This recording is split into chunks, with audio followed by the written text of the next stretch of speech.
अब आते हैं आपको इकाई 1 की तरफ लेकर के, जिसका नाम है वन और वन्य प्राणी। इसमें भी जो भी डेटा होगा वो काफ़ी अपडेटेड है, इस समय के अनुसार हमने सब चीज़ अपडेट किया है। जहाँ पर यदि हमने अभी फैक्ट के नाम से चीज़ें लिखी हैं उनको आप ध्यान से पढ़ेंगे बिल्कुल। जिन भाई बहन को एनसीईआरटी या एससीईआरटी से संबंधित किसी भी प्रकार के नोट्स चाहिए, उनको एमसीक्यू चाहिए, तो 7905858205 पर आप मैसेज करेंगे, व्हाट्सएप करेंगे, जानकारी मिल जाएगी। इसकी फ्री पीडीएफ के लिए आप हमारे टेलीग्राम चैनल को ज्वाइन कर सकते हैं, जिसके लिंक आपको डिस्क्रिप्शन में मिल जाएगा। चलिए स्टार्ट करते हैं हम। कह रहा है कि वन विस्तार के नज़रिए से भारत विश्व का कौन सा देश है? तो 10वां देश है, लेकिन अब आपका जो स्थान है वो भारत का, वो वन विस्तार में 9वें स्थान पर भारत आ गया, मतलब कुछ सुधार हो गया है।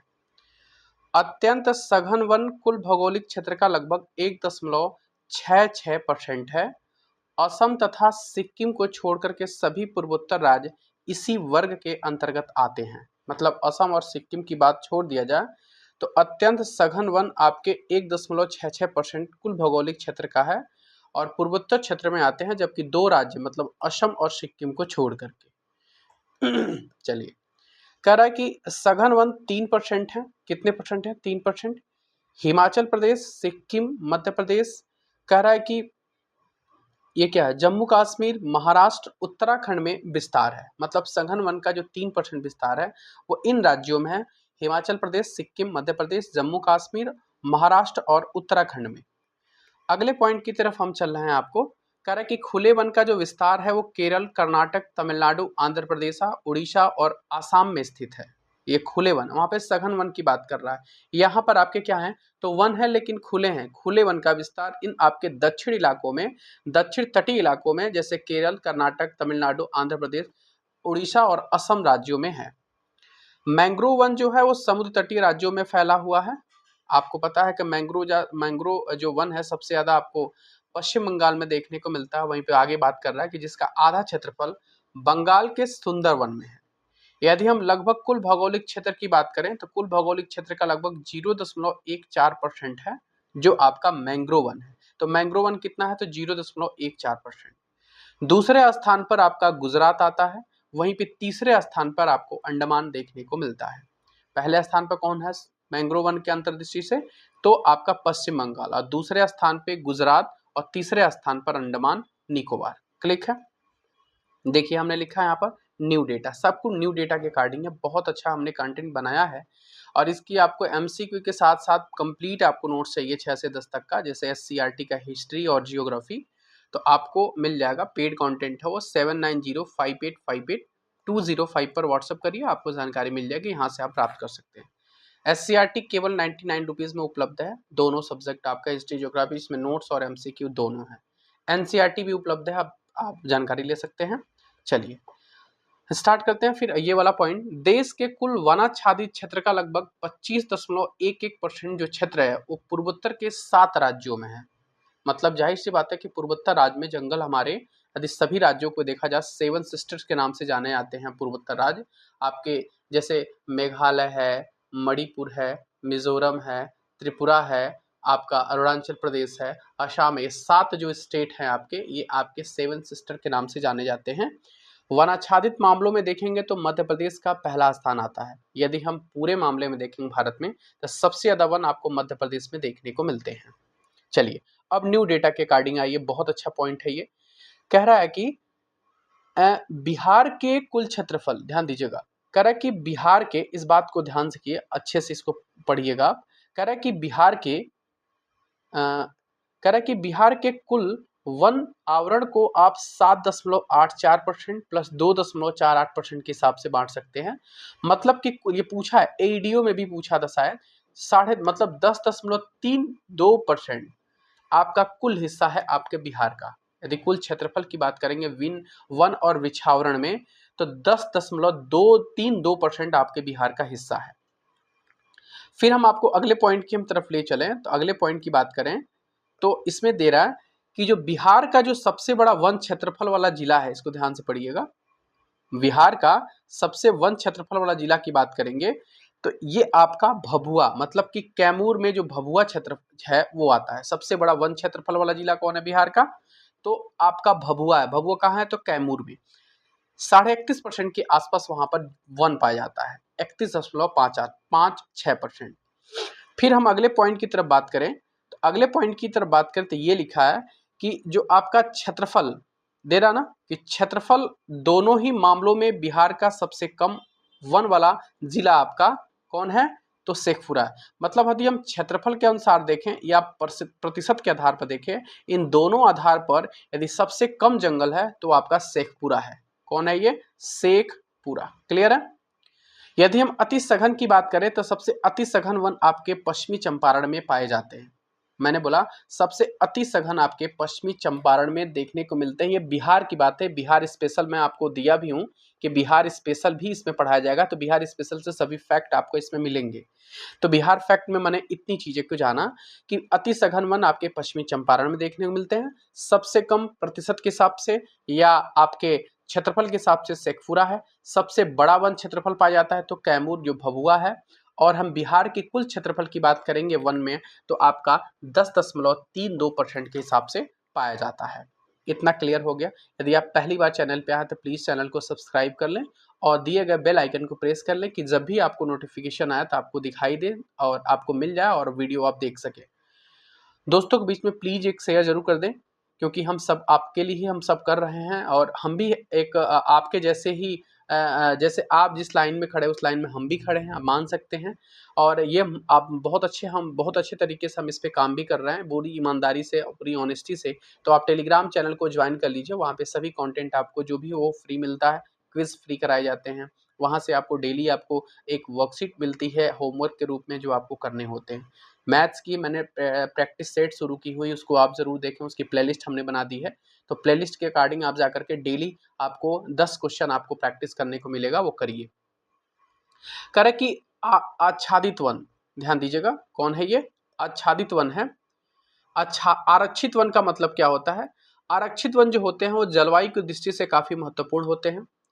इसमें लकड़ी काटना और पशुचारण की मनाही होती है, मतलब आप इसमें लकड़ी नहीं काट सकते हैं, पशुचारण नहीं कर सकते हैं। आरक्षित नाम ही है, मतलब इसको आरक्षित कर लिया गया है।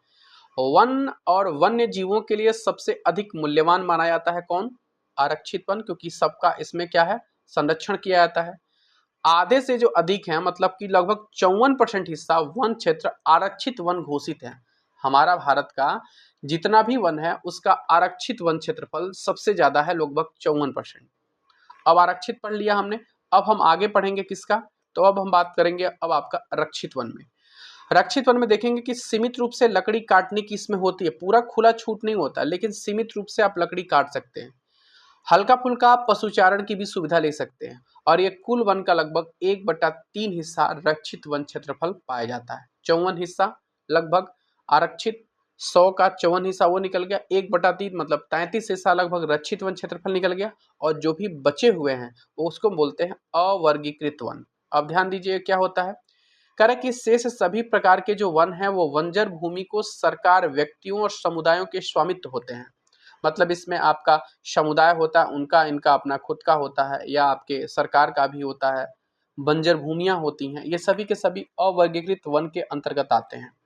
इसमें लकड़ी काटने, पशुचारण पर किसी भी प्रकार का प्रतिबंध नहीं होता है, बशर्ते उसके लिए सरकार का शुल्क अदा करती है, शुल्क लेती है। शुल्क दे करके आप वहां पे लकड़ी काट सकते हैं, पशुचारण कर सकते हैं, इसके लिए कोई प्रतिबंध नहीं है अवर्गीकरण के लिए। लेकिन इसमें क्या है, इसमें आपको सुविधा तो है लेकिन कम है, लेकिन आप इसमें कितना भी कर सकते हैं, लेकिन आप शुल्क अदा कर सकते हैं। और ये कुल भूमि का लगभग 17% हिस्सा जो है अवर्गीकृत वन क्षेत्रफल के अंतर्गत देखने को मिलते हैं। अब आते हैं हम आपको अगले पॉइंट की तरफ लेकर के, सारे पॉइंट बहुत इंपॉर्टेंट है, ध्यान से पढ़िएगा। अगला है कि आरक्षित और रक्षित वन का सबसे अधिक विस्तार कहाँ पे है, तो मध्य प्रदेश में। हमने देखा भी है कि वनावरण, वृक्षावरण के दृष्टिकोण से मध्य प्रदेश सबसे अधिक विस्तार में है। वहीं आरक्षित और रक्षित वन में भी हम देखेंगे तो मध्य प्रदेश ही होगा। यदि हम पूर्वोत्तर की बात करें, पूर्वोत्तर के सभी राज्यों में गुजरात में अधिकतर वन क्षेत्र आपके अवर्गीकृत रूप में है। कहाँ पर, यदि पूर्वोत्तर में यदि हम मतलब कि गुजरात में अधिकतर बात करें, पूर्वोत्तर के सभी राज्य और पश्चिम में गुजरात में अधिक वन आपके अवर्गीकृत हैं। ठीक है, अभी हमने देखा अवर्गीकृत वन कितने हैं, तो मात्र 17% है कुल भूमि के, कुल आपके जितने भी मतलब वन है, वृक्षावरण वनावरण है उनमें। अगला पॉइंट हम देखेंगे आपको, अगला पॉइंट आप क्या कह रहा है कि बिहार, उड़ीसा, पंजाब, हिमाचल प्रदेश, उड़ीसा और राजस्थान में रक्षित वनों का सबसे बड़ा अनुपात है। तो आप जानिए आपके बिहार में किस प्रकार के वन का सबसे बड़ा अनुपात है, रक्षित वनों का। और रक्षित वन 1/3 मतलब 1/3 भागों पर पाया जाता है, इतना पता है। जम्मू कश्मीर, आंध्र प्रदेश, उत्तराखंड, केरल, तमिलनाडु और पश्चिम बंगाल और महाराष्ट्र में आरक्षित वनों का सबसे बड़ा अनुपात है। यहाँ पर आरक्षित वन सबसे ज्यादा है, जो कि आपके 54% हिस्सों पर पाए जाते हैं। कुल आपके वनों का, कुल वनों का 54% हिस्सा आरक्षित है, जो कि जम्मू कश्मीर, आंध्र प्रदेश, उत्तराखंड, केरल, तमिलनाडु, पश्चिम बंगाल और महाराष्ट्र के आरक्षित वन क्षेत्रों का सबसे बड़ा अनुपात यहीं पर पाया जाता है। अगले पॉइंट की तरफ हम आपको लेके चलें तो ध्यान दीजिए, कह रहा है कि भारत में वनों की जो उत्पादकता है वो 0.5 मीटर क्यूब प्रति वर्ष, जबकि विस्तार की दृष्टि से यह 2.1 मीटर क्यूब है। मतलब कि वन से जो उत्पादकता है हर वर्ष इतने मीटर क्यूब पर होता है, जबकि विस्तार देखें तो 2.1 मीटर क्यूब में है। अगले पॉइंट की तरफ आते हैं। अगला ध्यान दीजिए आप, कह रहा है कि 1952 में नदी घाटी परियोजनाओं के कारण हम 5000 किलोमीटर से अधिक वन क्षेत्रों को नष्ट करना पड़ा था। मतलब आपको पता है 1952 में नदी घाटी परियोजना का नाम आपको ये शुरू किया गया था, जिसमें नर्मदा बचाओ आंदोलन, बहुत सारी चीज, तो खैर वो तो आगे की बात है। तो इसमें नदी घाटी परियोजना आपकी आई थी, जिसमें पंडित जवाहरलाल नेहरू ने इसको क्या कहा था, इसको क्या कहा था, किस प्रकार का मंदिर कहा था, आप कमेंट कर बॉक्स में करके बताएंगे। नदी घाटी परियोजना का नाम आपके पंडित जवाहरलाल नेहरू के द्वारा एक कथन दिया गया था, उनका नाम दिया गया था। उन्होंने नदी घाटी परियोजना को कौन सा मंदिर कहा था, आप उसको कमेंट बॉक्स में बताएंगे। यदि आप पूरा वीडियो देखेंगे समझ में आएगी आपको। तो इसमें लगभग 5000 किलोमीटर स्क्वायर से भी अधिक वन क्षेत्रों को नष्ट करना पड़ा था। पश्चिम बंगाल में टाइगर रिजर्व डोलोमाई, क्या है, डोलोमाई जो खान है उनके कारण काफी गंभीर खतरे में है। पूछ सकता है कि जो बंगाल में, पश्चिम बंगाल में टाइगर रिजर्व है, उस टाइगर रिजर्व के खनन के कारण आपका वहां का जो इन्वायरमेंट है, मतलब कि डोलोमाई खनन के कारण जो आपका टाइगर रिजर्व है वो आपके खतरे में है। अच्छा, तो आपसे पूछे हम कि आप बताइए कि पश्चिम बंगाल में कौन सा टाइगर रिजर्व है जो सबसे ज्यादा फेमस है। चलिए, ये डोलोमाइट, ध्यान दीजिएगा डोलोमाइट है। इस टाइगर रिजर्व की बात करें तो ये टाइगर रिजर्व का नाम है बुक्सा टाइगर रिजर्व। क्या नाम है, बुक्सा टाइगर रिजर्व। हो सकता है एग्जाम में पूछते कि कौन सा टाइगर रिजर्व है जो कि डोलोमाइट के खनन के कारण, तो बुक्सा टाइगर रिजर्व पश्चिम बंगाल में है, और यही टाइगर रिजर्व आपके डोलोमाइट के खनन के कारण काफी गंभीर खतरे में है। क्लियर है। चलिए, और ये अलीपुरद्वार जिले में स्थित है। कहाँ पर है, तो अलीपुर द्वार ये जिला है वहां का, उसी जिले में ये आपका पड़ता है। चलिए, अगला हम देखते हैं, करा कि हिमालय चीड़ के प्रकार का सदाबहार वृक्ष है। ये हिमालय एक प्रकार का औषधीय पौधा है, आपने एनसीईआरटी में भी पढ़ा होगा। एक प्रकार का ये औषधीय पौधा है जो हिमाचल प्रदेश और अरुणाचल प्रदेश में पाया जाता है। स्टार लगा लीजिए, एग्जाम में 100% श्योर आने की बहुत ज्यादा चांसेस इसमें कि हिमाचल प्रदेश और अरुणाचल प्रदेश में हिमालय जो कि चीड़ के प्रकार का एक सदाबहार वृक्ष है, एक औषधीय पौधा है जो हिमाचल प्रदेश और अरुणाचल प्रदेश में पाया जाता है।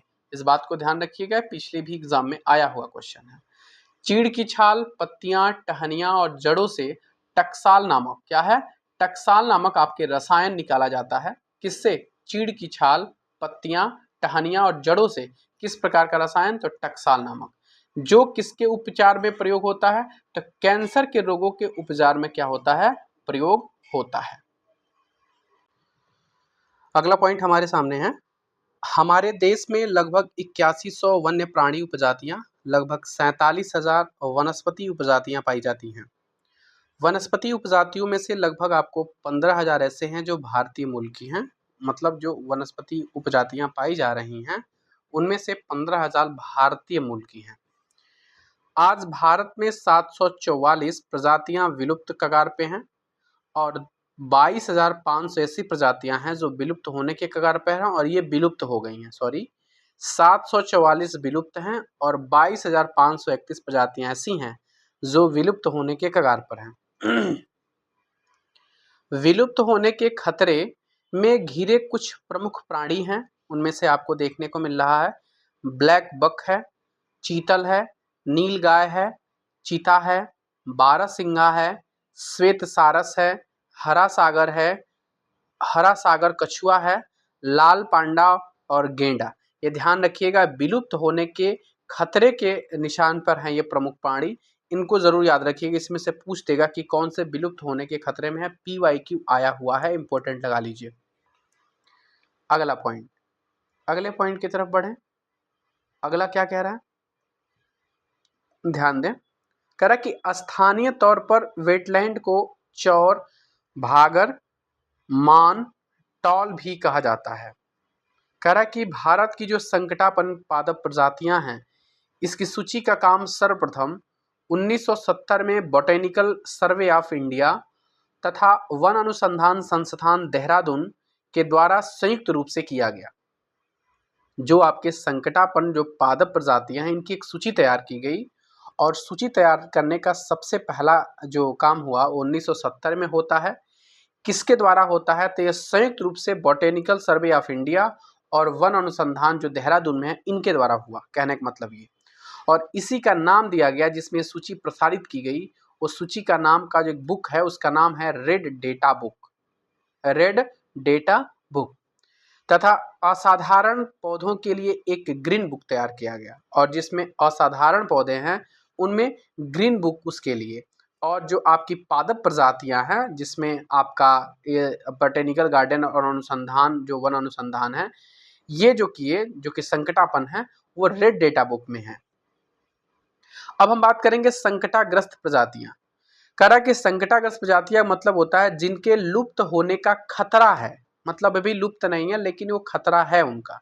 जैसे आपका काला हिरण हो गया, मगरमच्छ हो गया, भारतीय जंगली गधा हो गया, गेंडा हो गया, पूंछ वाला बंदर हो गया, संगाई हिरण हो गया। मतलब इनकी संख्या धीरे धीरे कम हो रही है। ठीक है मतलब मतलब कि है, अभी ये बढ़ नहीं रही है खत्म हो गया, मतलब कि अब लुप्त होने का मतलब ये दिखाई नहीं देगा। दोनों में थोड़ा सा डिफरेंसेस है। जब हम वल्नरेबल की बात करेंगे, सुभेद की बात करेंगे, तो सुभेद क्या होता है, दिनों प्रतिदिन इनकी संख्या घट रही है। जैसे आपको नीली भेड़ की बात करें, आपको एशियाई हाथी की बात करें, गंगा की डाल्फिन की बात करें, तो ये सुभेद प्रजातियां हैं, सुभेद जातियां हैं। दूसरी बात, यदि हम इन सीटू की बात करें तो इन सीटू का मतलब होता है ऐसा प्रवास जो प्राकृतिक आवास में संरक्षण होता है। जो कि प्राकृतिक आवास में संरक्षण होता है उसको इन सीटू बोलते हैं, और जिसका कृत्रिम आवास में संरक्षण होता है उसको एक्स सीटू में बोलते हैं। ठीक है, जैसे हम आपको बोले कि इस इन सीटू का उदाहरण, जैसे आपका राष्ट्रीय उद्यान है, तो ये प्राकृतिक आवास में रहते हैं। यहाँ पे राष्ट्रीय उद्यान, उसमें वृद्धि और प्रजनन होते हैं। बाहरी हस्तक्षेप यहाँ पे वर्जित होते हैं राष्ट्रीय उद्यान में। अब आपको बहुत इंपॉर्टेंट डेटा हम आपको देने जा रहे हैं। जैसे हम आपको कुछ राज्यों के नाम बताएंगे और उसमें राष्ट्रीय उद्यान और अभ्यारण्य की बात करेंगे। ध्यान से पढ़िए। सबसे पहले हम बात करेंगे मध्य प्रदेश की। किसकी बात करेंगे हम, मध्य प्रदेश की हम बात करने वाले हैं आपके सामने, इसको ध्यान दीजिए। तो ये हमारा मध्य प्रदेश है। मध्य प्रदेश में कौन कौन से उद्यान है, कौन कौन से अभ्यारण्य है, उसको देखिए। बांधवगढ़ राष्ट्रीय उद्यान जो कि उमरिया जिले में पड़ता है। फॉसिल राष्ट्रीय उद्यान ये भी उमरिया में है। कान्हा सबसे ज्यादा इंपॉर्टेंट है। माधव राष्ट्रीय उद्यान एक शिवपुरी जिले में पड़ता है। वहीं पे पन्ना की बात करें, पन्ना की खान, जिससे समझ में आएंगे पन्ना है। पेंच वही है, सतपुड़ा वही है, और संजय, ये बहुत इंपॉर्टेंट है, ये पूछता है एग्जाम में, तो ये बहुत इंपॉर्टेंट है। इन जितने दिए हैं ये सबके सब इंपॉर्टेंट है। फिर से याद करा दूं, बांधवगढ़, फॉसिल, कान्हा, माधव, पन्ना, पेंच, सतपुड़ा और संजय। देखिए आपको जो भूलने वाला है, कान्हा आपको याद होगा, पन्ना आपको याद होगा, सतपुड़ा आपको याद होगा, लेकिन बांधवगढ़, फॉसिल और संजय, ये तीनों को याद करने की जरूरत है, जो आप याद रखिए।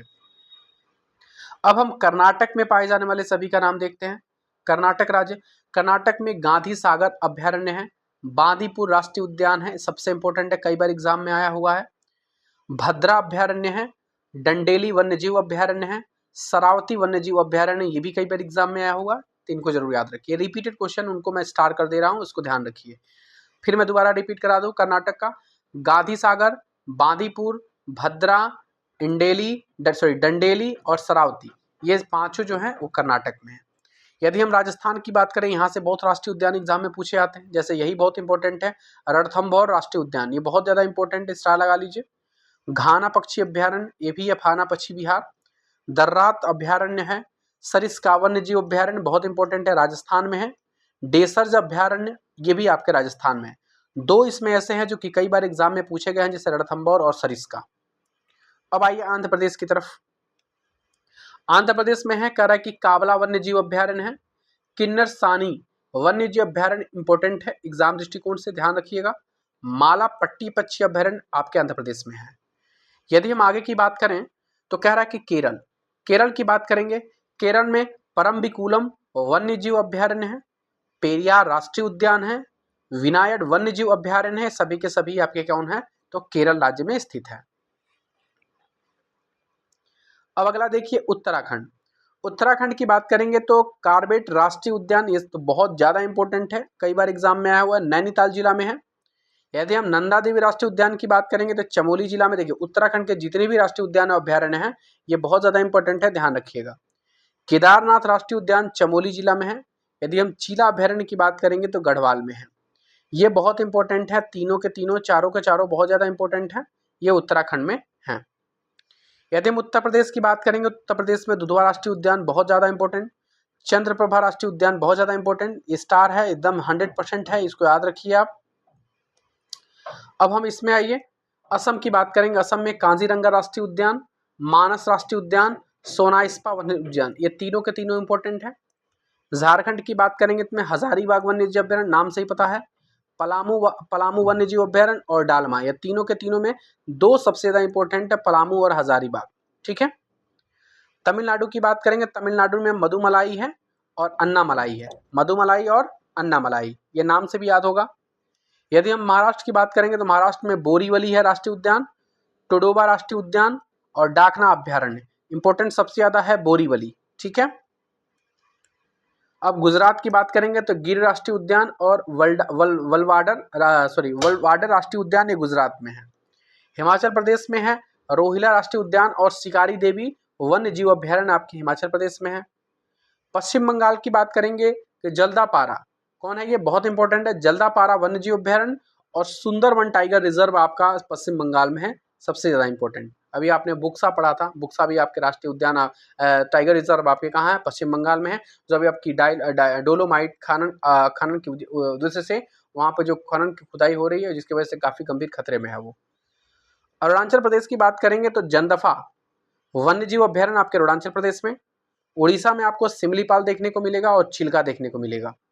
छत्तीसगढ़ में इरावती, कांकेर, कुटरू, उदयंती, तिमोर, पिंगला राष्ट्रीय उद्यान, ये सब के सब छत्तीसगढ़ में, जिसमें सबसे ज्यादा इंद्रावती है और आपका कौन है, ये वाला उदयंती अभ्यारण्य, इनको याद रखिएगा।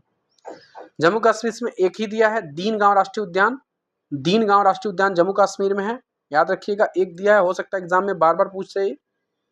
सिक्किम में कंचनजंगा राष्ट्रीय उद्यान है, ये तो याद हो जाएगा सबको, सिक्किम में कंचनजंगा। मिजोरम में आपको डंपा वन्यजीव अभ्यारण्य, कहाँ है, डंपा वन्यजीव अभ्यारण्य आपको मिजोरम में देखने को मिलेगा। आगे चलें। अब उसके बाद है नागालैंड। नागालैंड में आपको इटेंगी वन्यजीव अभ्यारण्य, कौन है, नागालैंड में इटेंगी, और डंपा कहाँ है, मिजोरम में। आप इसकी पीडीएफ फ्री मिल जाएगी, टेलीग्राम ज्वाइन कर लीजिए, वहां से आपको फ्री पीडीएफ मिल जाएगी, आप जरूर ज्वाइन कर लीजिए और वहां से आप डाउनलोड कर लीजिएगा। कह रहा है कि घड़ियाल प्रजनन पक्षी केंद्र, घड़ियाल प्रजनन केंद्र आपके मुरैना में है, कहाँ है, मुरैना मध्य प्रदेश में। आपको बता दूं ये PYQ में पूछा गया, बहुत ज्यादा इंपॉर्टेंट है। फिर से बोलना है, SCRT हो या NCRT हो, दोनों की PDF, दोनों के पेड कंटेंट मेरे पास अवेलेबल हैं, MCQ और हिज नोट्स भी। तो इसके लिए आपको 7905858205 पर आप व्हाट्सएप कर सकते हैं और पा सकते हैं इसको।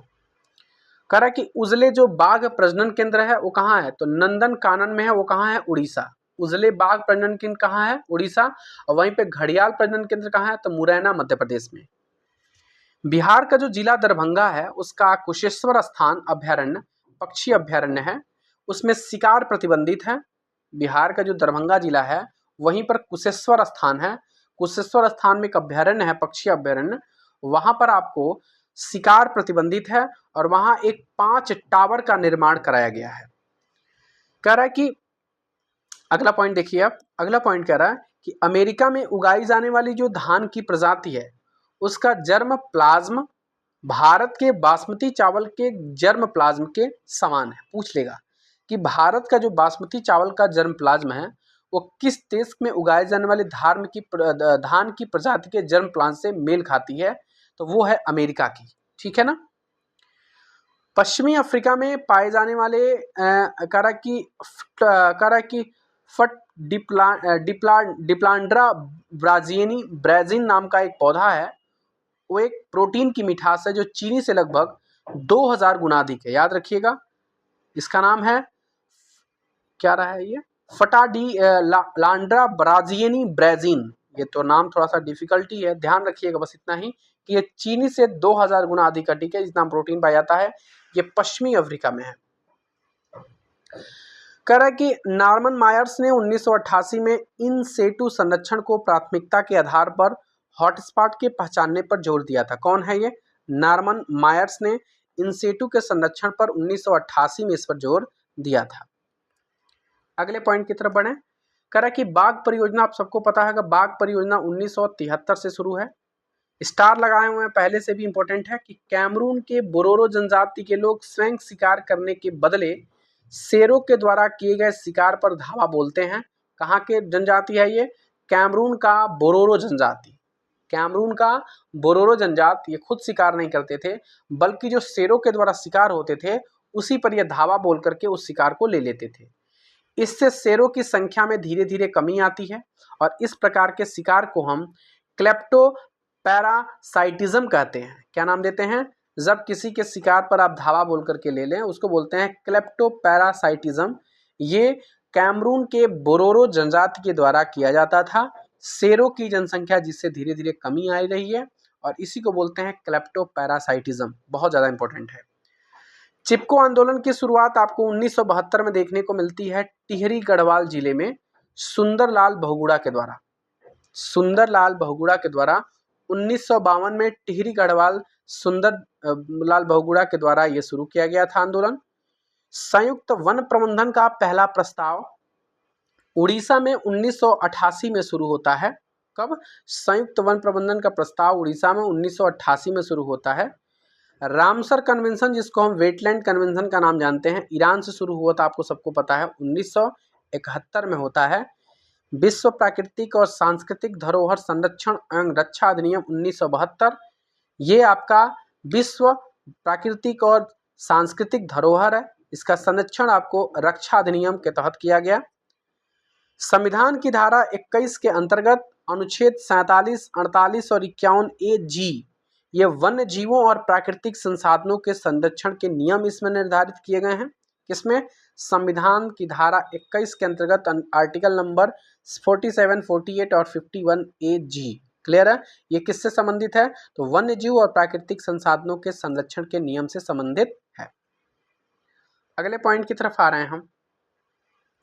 अगला है कि जैव विविधता अधिनियम 2002 में आया था। कब आया था? सन 2002 में।